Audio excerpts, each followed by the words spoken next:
Hi everyone, and welcome back to InsideTech. Samsung's latest, most powerful and best smartphone yet is finally here.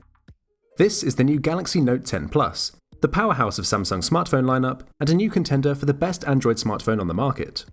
The Note 10 Plus will be the main focus of this video. It seems to be by far the most popular of the new Note models, and to be honest, it's clear to see why. The larger Plus model is clearly the true Note successor, but introducing two Note sizes this year only highlighted the Note 10 shortfalls, and made it seem a little underwhelming. It's not just a case of having the true power of the Note in a smaller handset, because it takes a significant hit in terms of specs and features, and is actually a downgrade in some respects compared to both the Galaxy S series and even last year's Note 9. Since many of the features are carried over from the Galaxy S10s introduced earlier this year, I'll have a separate video comparing those with the new Note 10s too. Throughout this video, I'll highlight everything that's new with this year's Note 10s, any differences between the two models, and we'll be finding out whether it's worth upgrading from the Note 9. Let's take a look.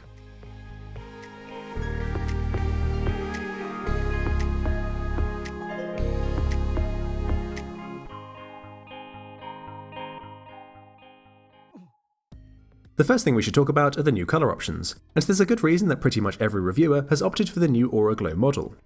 You'll see a full rainbow of colors reflected off the silvery gold surface, and if ever there was a phone that you didn't want to spoil with a case or skin, this would be it. But given how slippery and expensive this phone is, I'd fully recommend that you do anyway. The finish across the glass rear panel is truly stunning, and this is not only Samsung's best looking phone so far, but arguably the best looking smartphone on the market right now. The glass is actually the stronger Gorilla Glass 6, improved from Gorilla Glass 5 in the Note 9. The new vertically aligned camera module complements a truly minimal design, which we see reflected across the rest of the phone too. The glass panels blend seamlessly into a narrow metal frame that's not made of the stronger stainless steel that Samsung originally suggested, but rather the more common aluminium. The right side is now completely empty, and no longer houses the power button, which is now integrated into the Bixby button near the volume control on the left side. This means that, by default, pressing and holding the button brings up Bixby, and you power off the device with the Bixby and volume buttons held together, but you can reassign the functions of the Bixby button for the power menu or some other features instead. I personally don't really see the advantage to no longer having a separate power button, and as a right-handed user, I initially thought that this change would be a struggle to adjust to, but I quickly learned to enjoy the new layout. The top of the phone houses a microphone, a speaker, and the hybrid SIM card tray. If you have the Note 10 model though, you won't have any expandable storage by microSD card. This is one of the biggest surprises and disappointments announced at Samsung's event, and a real shame not to be included in the smaller Note, especially in a phone geared towards productivity and high-end users. The most famous disappointment, though, is easily the removal of the headphone jack. Year on year, fewer and fewer people still want the headphone jack in their phone, but to keep it in the S series but remove it in the Note series does seem like an odd decision. We already know that maintaining water resistance isn't the issue here, and despite Samsung's claims, it's hard to believe that space is really the problem either. One can only assume that driving wireless earphone sales forward is the main priority here. Samsung do now bundle in a USB-C version of their AKG earphones, which actually aren't that bad, but it's clearly not ideal, and the lack of any free Galaxy Buds promotion with this release was disappointing. Most of us have long since moved on to wireless alternatives, but as far as I'm concerned, at least having the option of the headphone jack can only be a good thing. With the headphone jack gone, the bottom of the phone now just has the USB-C charging port, a speaker grill, and of course the S Pen. In terms of size, the Note 10 Plus is closest to last year's Note 9, whereas the Note 10 is a much smaller and more compact model. But as we'll see throughout this video, it's sadly not just the case of having the power of the Note in a smaller form factor. The Note 10 Plus is only marginally taller and wider than the Note 9, but is noticeably thinner, and these specs are particularly impressive when you consider the huge gains in the display size. Following the trend set by the S10s earlier this year, the new Note 10 Plus has the Infinity O display, shrinking the top and bottom bezels to be almost non-existent, with just a single camera lens now obstructing the screen. The huge display is for me the biggest upgrade over last year's Note 9, not only in design and sheer size, but also in screen technology too. We now have a higher resolution dynamic AMOLED display, with improved colours and a significantly increased maximum brightness of 1200 nits, awarding the phone HDR10+ status. By default, the phone will arrive in full HD resolution, but I'd recommend changing this up to Quad HD to fully appreciate this beautiful display.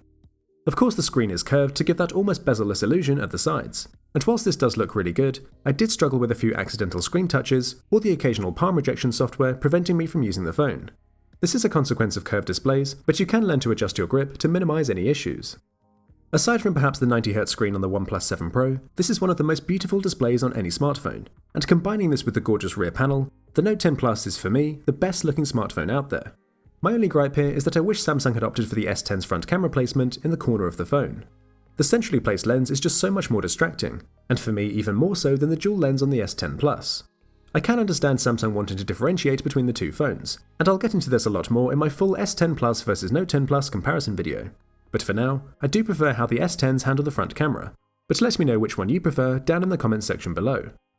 In a rather unusual move from Samsung, the Note 10 didn't receive all of the same display improvements, and actually has a lower screen resolution than last year's Note 9. You could still argue that it's the superior display, given its impressive brightness and edge-to-edge design, but the drop down to 1080p is a disappointing downgrade. Clearly, there are some drastic changes visible from the surface, but there's been a significant change under the display too. The Note 10 Plus now has an ultrasonic fingerprint scanner embedded beneath the display. The ultrasonic scanner maps a 3D image of your fingerprint, so it's much more secure, and there's also less chance of dirt or moisture affecting the unlock process. As we saw in the S10 Plus review, it works pretty well, even sometimes with wet hands, but it's not as fast as something like an optical scanner, and not as fast as the Note 9 scanner. Between the two, I'd still have it under the display, since this look is cleaner, and there's no accidental touching of the camera lens when reaching for the scanner. The Note 9's iris scanner is now gone too, but the Note 10 Plus still has a face unlock feature, which is much faster than the fingerprint scanner, albeit less secure. With the rear-facing fingerprint scanner and heart rate sensor removed, the back of the phone now houses only the camera module, and there have been some improvements made here too. We now have a triple lens camera system, as the S10's ultra-wide lens is added to both Note models, but the Note 10 Plus also receives a fourth depth vision camera, which will be used for time of flight and 3D mapping information. The same dual aperture main lens returns from the Note 9, along with the telephoto lens, now with a slightly wider aperture for better low-light photography. The depth sensing camera will likely become more useful in the future, since features like the 3D object scanning feature are currently unavailable. The more exciting change is easily the new ultra-wide lens, transforming the Note 10's camera module into a much more versatile photography system. There's also now a dedicated night mode, which offers much brighter and pretty decent looking nighttime photos. It still falls short of the Pixel 3, and with the Pixel 4 just around the corner, nighttime photography enthusiasts will probably want to hold off buying for now. Video has also been improved with features like Super Steady Mode, which has even been improved from the Galaxy S10s from earlier this year, and there's also a new Live Focus video mode. This essentially applies the portrait mode effects to video, and offers fun and interesting, albeit mixed results. The blurry background looks pretty good, but the edge detection isn't always accurate. There's also a zoom in mic feature, which lets you zoom in on sound as well as video. From my testing, this seems to just amplify the volume, rather than focus specifically on the zoomed portion of the video. It's definitely an interesting idea, but perhaps not very practical in real-world use, especially when you consider the significant loss in quality when zooming in on video. There's also now a video editor, with tools for cropping, as well as colour and sound adjustments. It works really well with the S Pen, and is great for making quick and simple edits on the go, but the features are fairly limited, so the software won't replace fully fledged editing programs like Adobe. The front-facing camera has also been bumped up to 10 megapixels, gains features like live focus video, and can now record 4K video at 30 frames per second. The improvements made with the cameras are complemented by an upgraded S Pen, which now supports air gestures. You'll now be able to remotely activate commands like changing camera modes, swapping between the front and rear cameras, and even zooming in just using gestures made in the air. It's an interesting concept, and I can see that if you're out shooting on your own and need to start recording, then it's handy to just use the S Pen here. But aside from this very limited scenario, I must admit that the air gestures seem more of a gimmick, and real-world usage can be a lot more fiddly and cumbersome than actually useful. For now, the gestures can mainly be utilised in the camera and music apps, but the technology is open to developers to expand and exploit this feature, so hopefully the S Pen will become even more useful in the future. Whilst the air gestures are clearly the defining new feature, I think the most useful improvements are made elsewhere. For example, you can now convert handwritten writing to text, which is super handy for quickly jotting down notes, and then exporting these out to Word documents later, and the writing detection works with surprisingly good accuracy. For me, this is the S Pen's best new feature, and it's features like this that remind us that the S Pen can be an essential tool for productivity, and part of what makes the Galaxy Note such a useful device. You can also use the S Pen to draw things into your environment using augmented reality, and supposedly, these will stay fixed in the environment even if you move around. I can't see myself using the feature that often, and probably would have to chalk this one up to another gimmick, but it's still an interesting tech demo. Of course, we shouldn't forget that the S Pen still brings all of the same functionality of a stylus. Having the pinpoint precision of the S Pen is excellent for features like the new video editor, and even simple tasks like navigating through menus become much more enjoyable, especially on such a large two-handed device. It's the Note's defining characteristic, and it's great to see that the new 10 Plus still delivers that great experience we've come to love. Moving on to some more of the internal changes now, the battery is now even larger in the Plus model at 4300 mAh, which can now be super fast charged at 45 watt speeds. Annoyingly, this charging method doesn't use the standard USB PD technology, but rather a variant of this that limits the types of acceptable voltage. This means that not just any USB-C charger will work, and you'll probably need to spend an extra $50 on Samsung's fast charger to take advantage of these speeds. The charger that comes bundled with the phone is actually a 25-watt charger, which although faster than the Note 9's 15-watt maximum speed, is quite disappointing, and I really think that this $1,000 plus smartphone should have the 45-watt charger included. Wireless charging is now faster too, but again, you'll need to buy Samsung's new wireless charger to take advantage of those faster speeds. Returning from the S10s is the wireless power share feature, allowing you to charge up any Qi wireless charging devices by placing them on the back of the phone. This feature is especially useful for smaller devices like Samsung's Galaxy Buds, and the Note 10 Plus is fully equipped to deal with such situations with its huge battery. Following the annual trend, the performance has also seen improvements with the new Snapdragon 855 or Exynos 9825 processors. Unfortunately, we didn't see the newer 855 Plus chip that was initially rumoured, but those with the Exynos model, like the one I have here, can benefit from the new 9825 chip, rather than the 9820 we saw with the S10 models. The baseline models have also seen the RAM doubled from 6GB to 12, and the storage up to 256, which has also been upgraded to the faster UFS 3 storage. In certain countries, there are also 512GB versions available, but here in the UK, this is reserved for the 5G version only. Still, you can always expand the storage with a microSD card using the hybrid SIM card tray. The smaller Note 10 is unfortunately locked to 8GB of RAM and 256GB of internal storage, and in another strange move from Samsung, this doesn't have any expandable storage at all, so you're locked to this configuration. The Note series has traditionally been geared towards power users. It's the Samsung phone with the highest specs and all of the features, so to remove this option here is a really unusual move, especially since the S10s do all have expandable storage. If the screen or battery life wasn't already enough of a limitation, I'm sure that for many people the lack of expandable storage will be the deciding factor in the Note 10 Plus over the Note 10. The decision to increase the baseline storage to 256GB is great. For a lot of people, this will be more than they'll ever need, and yes, cloud storage is now bigger and better than ever. But removing features unnecessarily isn't a step forward, and will be disappointing for power users who essentially want to use their Note as their computer. Of course, this doesn't affect the Note 10 Plus though, and the faster storage and processors make using the phone an absolute joy. Everything is snappy and responsive, and of course with Samsung's One UI interface on Android 9, the experience is very clean and intuitive. In fact, One UI offers one of the best out-of-the-box experiences for any Android skin. There are a couple of software tweaks here too, such as the link to Windows, a built-in screen recorder, and the option to power off the device through the quick settings menu. Samsung's DeX feature has also been improved to now work on both PC and Mac.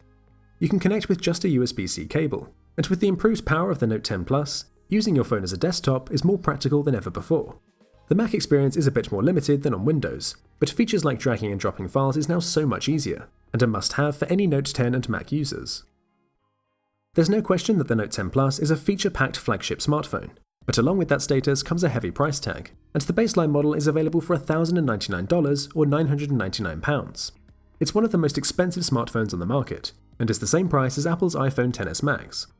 The smaller Note 10 is available for $150 cheaper, but with the spec drops and missing features, I have to say that the Plus model is better value for money. The Note 10 does for the Note series what the S10e does for the S series, so at almost $1,000, you have to say that it's overpriced. There's a small group of people who want the S Pen functionality, would prefer a smaller, more compact phone, and aren't as fussed about the specs. And for those people, the Note 10 is an expensive, but perhaps better option than the Plus model. For the majority of users though, the higher performance, better screen resolution, better battery life and expandable storage will make the Note 10 Plus a better purchase. Releasing phones on an annual basis means that we see less drastic improvements year on year, and only really minor upgrades and changes, and we shouldn't forget that the Note 9 is still a fantastic smartphone. Yes, its design does look a little dated even just a year on, but it's packing a ton of great features and you could save yourself a fortune by choosing that instead. There's no denying that the Note 10 Plus is a beautiful and excellent smartphone, but at these prices, Samsung are in danger of losing out to cheaper alternatives, offering almost as much, and in some areas more, in their smartphones. The OnePlus 7 Pro, for example, comes to mind. And of course the market for mid-range smartphones is getting better every year, and with prices creeping over the $1,000 mark, cheaper phones like the Pixel 3a are now becoming much more compelling. Even Samsung's own Galaxy S lineup offers many of the same features as the Note series, plus the headphone jack, and of course these are cheaper too. But I get into this fully in my S10 versus Note 10 comparison video. Having used the Note 10 Plus for the past week or so, I have to admit that I love this phone. It's hard to name another smartphone that gives you the same great experience, and with as many features or functionality, and especially not in such a stunning looking device. there are 3 major takeaways from reviewing the Note 10 phones. Number 1. The regular Note 10 is ultimately a disappointing and perhaps even underwhelming phone. With all of its sacrifices, Samsung have massively reduced the market for the Note 10. It's essentially now geared only towards the average consumer who wants the S Pen functionality, and I'd imagine most people will want the extra power of the Plus model. Number 2 is that there is less to separate the Galaxy S and Note series than ever before. There are almost as many features offered with the S10 Plus. It too has a huge edge-to-edge display, and also has the headphone jack. And of course, it's a cheaper phone too. Unless you need to have the S Pen, this is definitely a compelling alternative. But number 3 is that the Note 10 Plus is another great, but expensive iteration of Samsung's Note lineup, and clearly an improvement over last year's Note 9. Should you upgrade from the Note 9, however? No, it's not worth the money. And in fact, if cost is a major deciding factor for you, then the Note 9 is definitely worth a look too. But for those with an older generation Samsung device, or even those coming from a different phone altogether, the new Note 10 Plus is a gorgeous and powerful device, and easily one of the best Android devices out there. But what do you guys think about this phone? Let me know in the comments section if you'd be happy to pay $1,100 for this phone, and also if you think that the smaller Note 10 is worth the lower price tag. For those of you considering the Galaxy S10 series instead, make sure to check out my side-by-side comparison of the S10 Plus versus Note 10 Plus, which is linked down below. I'll be covering all of the differences between the two phones and determining which is the better value for money. If you found this video helpful at all, then please show your support by giving this a thumbs up. Make sure you're subscribed with notifications turned on to make sure you're notified when the next video goes live. And be sure to check out the channel on Facebook, Twitter and Instagram at InsideTech Limited to stay up to date with all of the latest news. Thanks a lot for watching, and I'll see you all in the next one.